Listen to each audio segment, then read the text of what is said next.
ఆగో. అన్న మీదున్న ప్రేమతో ఆ క్షణంలో ఏదో ఎమోషన్ లో కొట్టేసి వెళ్ళిపోయావు. కొట్టేసి వెళ్ళిపోయిన తర్వాత అయినా ఈ మద్దాలి శివారెడ్డి అనేవాడు పలానా వాడు మామూలోడు కాదు, వాడింకా చావలేదు, హాస్పిటల్లోనే ఉన్నాడు, లేస్తే వస్తాడు, వస్తే ఏసేస్తాడు అని తెలీదురా. నేను హాస్పిటల్లో ఉన్నప్పుడు నీ గురించి ఏం ఆలోచించానో తెలుసా? శివారెడ్డి నుంచి ఎలా తప్పించుకోవాలి, ఎక్కడ దాక్కోవాలి అని పారిపోయి ఉంటావు. నిన్ను పట్టుకోవడానికి ఎక్కడెక్కడ వెతకాలి, ఎన్ని రోజులని వెతకాలి అని ఆలోచించాను.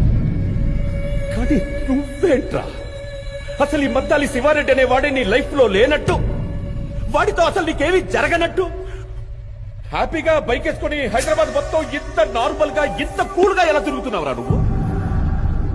ఎవరు సార్ మీరు? ఎవరు సార్ మీరు? నేనెవరో నీకు తెలీదు. మీరేం మాట్లాడుతున్నారు? మీరు ఎవరు అనుకుని ఎవరితోనో మాట్లాడుతున్నారు?